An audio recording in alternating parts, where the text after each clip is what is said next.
If you can't catch the action in person, catch the game live on Peachtree Sports Network. Women's Augusta University versus Women's USC Aiken, February 8th, beginning at 5:30 p.m.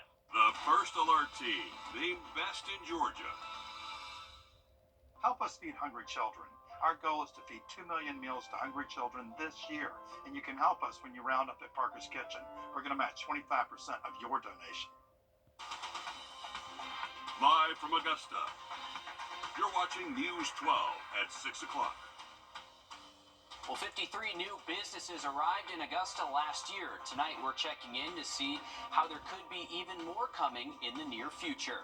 Good evening, and thanks for tuning in. I'm Will Rio. We'll get to that story in just a few minutes, but first, we're checking in with your First Alert Chief Meteorologist, Riley Hale, for a look at the weekend forecast and just a beautiful sunset here for us tonight. Riley. Another good one, Will, and we're going to hang on to this warm air all the way through the weekend. We got up to 81 degrees this afternoon. The record high for today is 85, so we're shy of that. But as we head into the weekend, the record high is 81 Saturday and again Sunday. And I think these high temps will stay similar to what we felt like today. So a heads up, possibly record-setting highs into the weekend.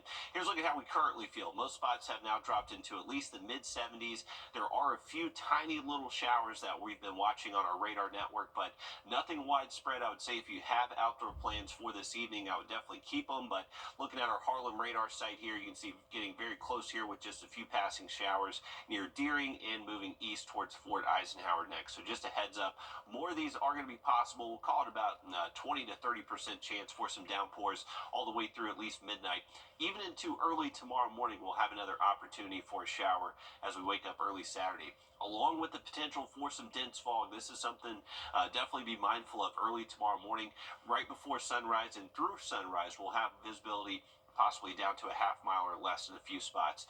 Once we start to warm up throughout the day, the fog should improve, and then later into the afternoon, that's when we'll see those high temperatures near 80. Here's looking at our low temps the rest of tonight into early tomorrow morning. Most likely the mid-50s, close to 20 degrees above average, so a very mild night on tap. And then here you go, those high temps out there tomorrow, anywhere from the upper to mid-70s north of the interstate to near 80, and possibly low 80s the further south you get. A stray shower possible Saturday, but looking much less likely as we get towards our Sunday. I have a full update for you coming up in just about 10 minutes. All right, thanks, Riley. An Aiken County mother is being charged in the death of her unborn baby. Authorities say 27-year-old LaQuanda Lee unlawfully caused the death of her 39-week-old baby due to exposure to meth late last year. Authorities are charging Lee with murder, homicide by child abuse for knowingly consuming meth while in her third trimester. Authorities say the investigation is ongoing. Augusta's blighted properties are a chronic problem. That's according to code enforcement, who already has their hands full responding to hundreds of code violations within the last 2 months. Everything from overgrown grass to abandoned vehicles and homes that need to be demolished. Your City Hood joins us live from Laney Walker Boulevard. City commissioners are debating adding more teeth to the blight ordinance, but in the meantime, neighborhoods are feeling the effects of these problem properties.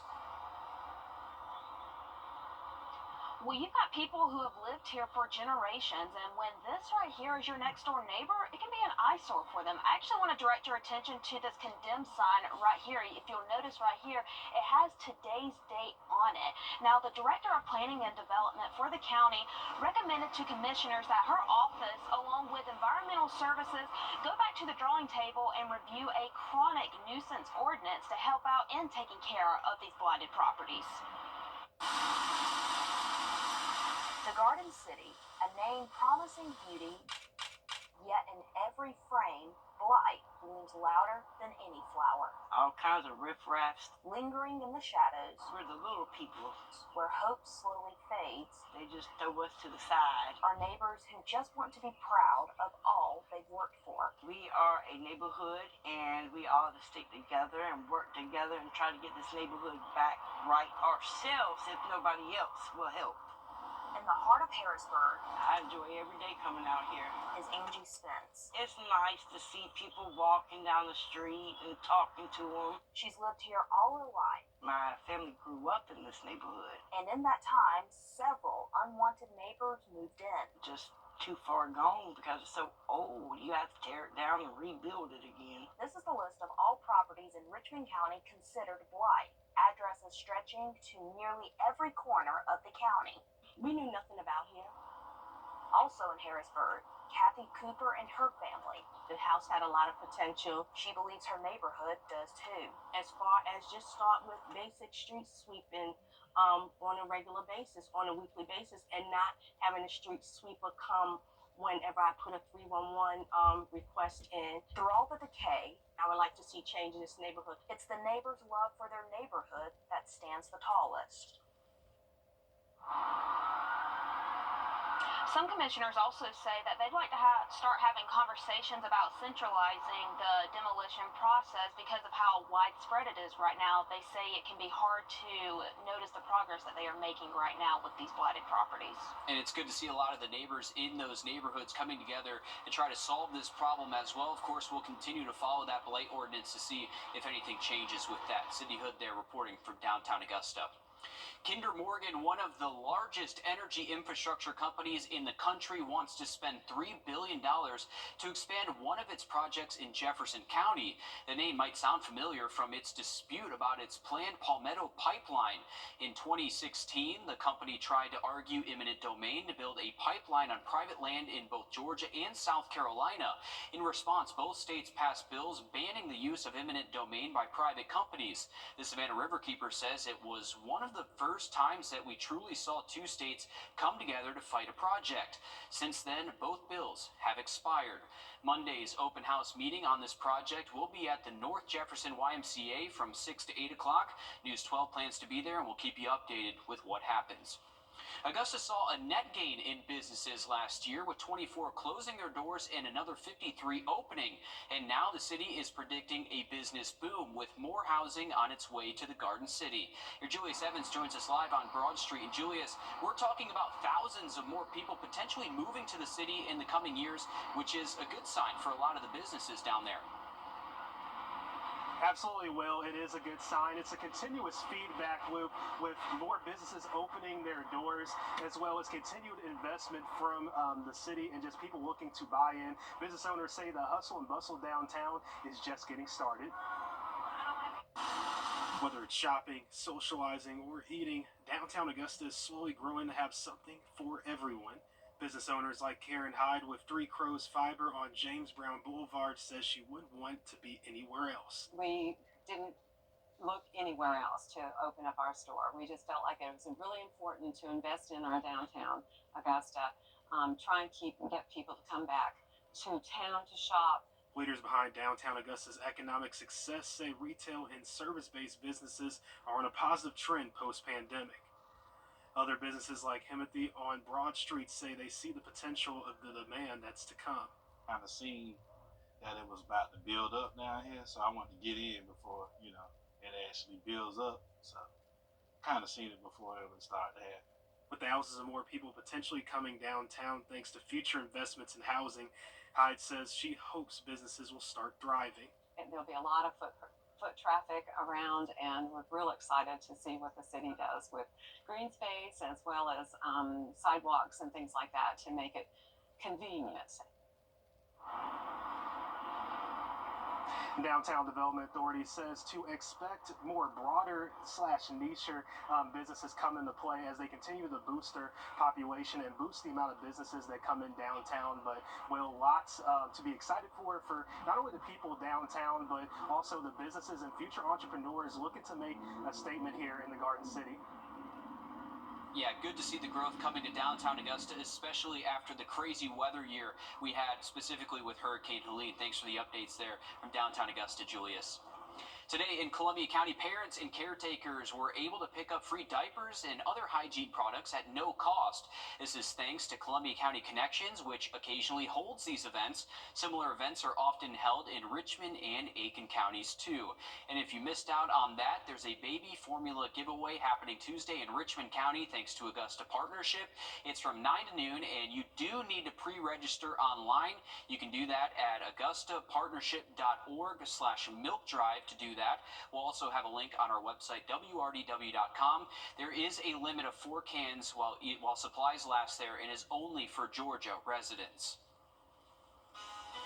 Coming up next in sports, high school hoops are tipping off across the CSRA. We bring you the matchups to watch just after the break. Riley?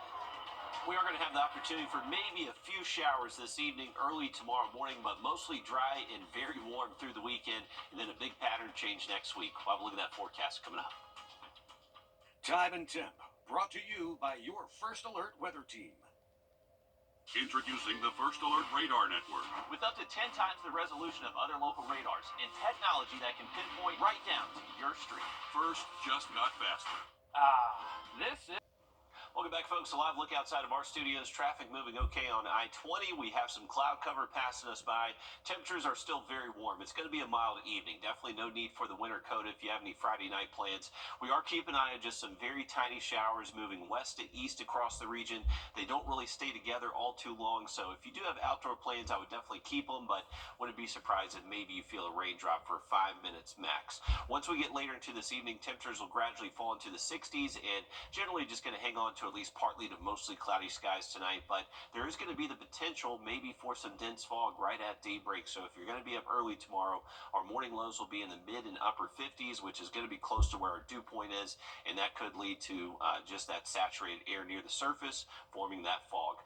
Now, if you're going to be keeping an eye on the bird feeder tomorrow morning, we do have sunrise tomorrow, heading our way just a little bit after 7 o'clock. And then as we head throughout the day, we'll start to see that cloud cover break up by the afternoon, but could be pretty active out there at your bird feeder to start off the weekend. Later into the afternoon, we're expecting high temps to be close to 80 degrees and potentially getting close to the record-setting high temperatures. 81 is the record high for Saturday and Sunday. I think both days we have a pretty decent chance of at least getting close to it, maybe tying or breaking it. If you have any plans to maybe watch the game here locally, the big game here Sunday, we do have decent weather. Temperatures will be in the 70s by the time we kick off and going to stay pretty mild in the 60s Sunday evening. So looking good for any plans you have outdoors. Once we get into next week, though, that's when the pattern change happens. We're going to see much cooler air arrive by Monday, and then the rain starts to really ramp up by Tuesday, Wednesday next week, and potentially more than an inch of rainfall possible in the central and northern CSRA. So this will be good, beneficial rain that will help eliminate any minor drought concerns we have across the area. This is going to be our setup, just a stalled front over the area, so this is providing that extra lift. And depending on where this front ends up, just kind of meandering north or south, will have a big influence on our temperatures. You can see, just pausing this here late into our Tuesday, Charlotte's at 42, but Albany's at 73. So once again, a tricky temperature forecast, but pretty decent rain opportunity across most of the region through Tuesday, Wednesday, Thursday next week. And then once we get past Thursday night next week, this front should pass through, and we're back to dry weather by next Friday. So enjoy the relatively mild air and definitely drier conditions through the weekend. Next week it does look cooler and definitely wetter. On your sideline, sponsored by Chandler Law Firm. Well, high school hoops around the area are just getting started, and tonight marks the last game of the regular season schedule for most. It also plays a key factor in who gets to host the region tournament. And 2A Region 4, it's a four-way battle. Butler, Thompson, Laney, and Burke County all within distance of each other. Joe Dorian is in BC, where Laney is visiting. Joe, both of the boys and the girls' coaches talked to you earlier. What did they have to say? Well, you took the words right out of my mouth, Alyssa. We're in the home stretch right now, and that's right. This is the final regular season game for a lot of our schools across the CSRA. Right now, the girls' game is about to get started in about 30 minutes from now. I'm going to step out of frame and let you watch them warm up for a second. But when I was talking with the coaches earlier, they both described these games as must-wins. Both of these teams neither of these teams really need to win this game, but if they do, they carry a lot more momentum going into the region playoffs starting next week. But this girls' game is going to be just an appetizer for the main course we have coming up at 8:30. The boys' teams are in a heated race inside the 2A Region 4 standings, and a win tonight for either of these teams could boost them up ahead of next week's playoffs. Not to mention, when Byrd County traveled to Laney last week, it took 2 overtimes just to decide a winner. The Bears came out on top in that one by 3 points, and we could be in store for another nail-biter in the regular season finale. We've been making every game a big game. I think when you work one way all the time, the kids get accustomed to it, and you don't make one thing bigger than the other. So we'll just take it as it comes. You know, region play. This region is a really good region. We've been in good regions and down in Savannah, so we're used to playing good basketball. And fortunately, right now we've been playing well. We got plenty more games on the schedule across the CSRA tonight. I'm going to be here for both of these games. Alyssa's going to be at a couple, and we have photographers going to other ones as well. So we can't wait to bring you all the action from high school hoops Friday night right here on News 12 again at 10 and 11. Alyssa, I'm sure it's going to be another fun Friday night. Yeah, I'm looking forward to it. I know that. Girls basketball also on deck in Thompson where they're hosting Butler. Girls beat Butler. Well, it's a 2-8 tie for first place. If they lose, Josie gets to host the region tournament, and I know that they really want to. All right, coming up, a South Carolina representative grateful to be here today after a near-death experience, but now he's sharing his story and what he wants you to know. First Alert Radar, powered by Jim Hudson Automotive Group. Georgia's heavy truck Almost ignoring the signs of a heart attack nearly cost one South Carolina lawmaker his life, and doctors say that's the case for many men who don't heed those warnings. Now this February, Heart Health Month across the United States, he's sharing his story with our State House reporter Mary Green in the hope it might save someone else's life too. All right, members, we're in the roll call. Please record your presence. We're in the roll call. When South Carolina lawmakers began their new legislative session last month, Representative Leon Howard took the seat he's held for more than a decade. But the Richland County Democrat is thankful to be here after what happened last summer when he woke up in the middle of the night. I had excruciating pain in my shoulder, which alerted me that there was a larger problem. It's a warning Howard admits he probably would have ignored and chalked up to indigestion or a pulled muscle. But just days before, Howard had attended a men's health workshop hosted by Prisma Health in Columbia. One of the points it drove home was how many men disregard the warning signs of serious cardiac problems. People tend to ignore these symptoms because everyone thinks, oh, well, I'm not having chest pain or I'm not having, the shortness of breath, so it may not be my heart. And that's where the difficulty comes. Dr. Summer Aldrew treated Howard after he called 911, was rushed to Prisma Health Richland Hospital, and underwent emergency surgery. He was having a massive heart attack. There's a term that we always use is time is muscle. And so the sooner that we can intervene and restore flow to the heart muscle, the less damage that the patient would have to his heart in the future. I would have pushed through it. Then I'd probably just have a massive heart attack at some point because my main artery was blocked 100%. Dr. Aldrew showed us what Howard's artery looked like when he came into the hospital, when you can't see part of it because it's blocked, and after his surgery, when it's cleared and visible. So all of this was missing.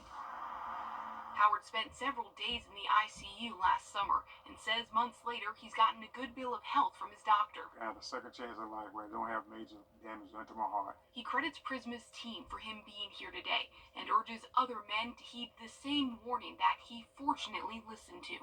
I feel like it saved my life, and hopefully someone else would have that same experience.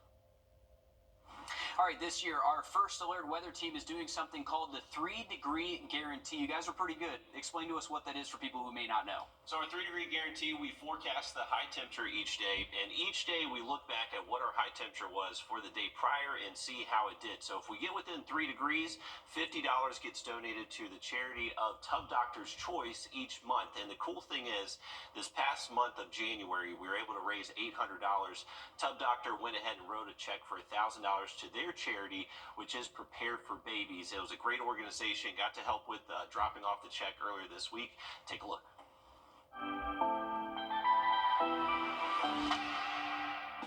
All right, so we are heading for Prepare for Babies. It's the end of January, so that was our charity for the month, and we ended up with $800 out of $1,000, so an 80% accuracy rate. The good thing is, Tub Doctor is nice enough to just write the check for $1,000.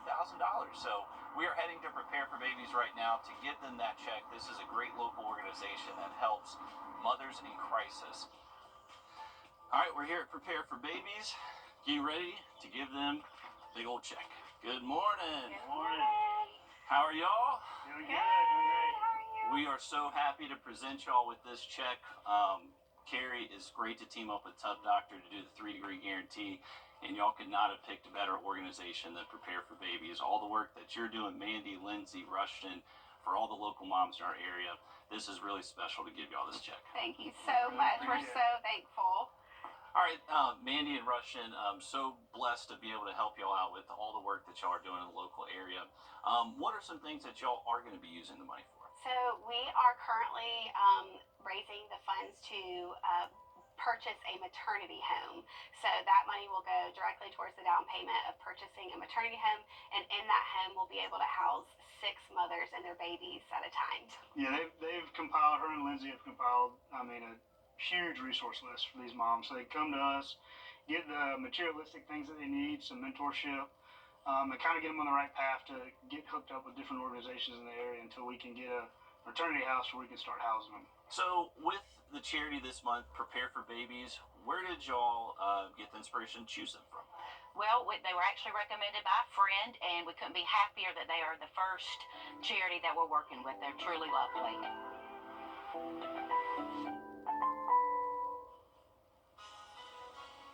It was so great to meet that team at Prepare for Babies, and that money is definitely going to be well spent there. Best of luck to them as they continue to help mothers in our local area. For today, our forecast high 79, actual high 81, so within our 3-degree guarantee, another $50 heading towards this month's charity, the New Center of Hope. Have another quick look at the 7 days just after the break. At Ashley. Welcome back, folks. A beautiful look from our Grovetown cam. Now that we're getting a little bit past sunset here, you can see some of this cloud cover. This was actually producing a little bit of wet weather across the area just about an hour ago, and still continuing that chance for maybe a few stray showers over the next few hours. Nothing that looks to be necessarily too widespread. Looks like we're having trouble. There we go. Catching up now. As we head into the weekend, maybe a stray shower chance early Saturday morning. Less likely to see the rain, though, during the day Sunday. So outdoor plans, once again, look mostly dry through the weekend. We are going to hang on to very warm air. High temps near 80 through Sunday. Next week, that's when the temperatures drop, but only going to be close to average for us, but high rain chances between Tuesday and Thursday. All right, thanks, Riley. Be sure to stick with us. We have more on 26 News at 7 and News 12 at 10 and 11 o'clock. Thanks for watching.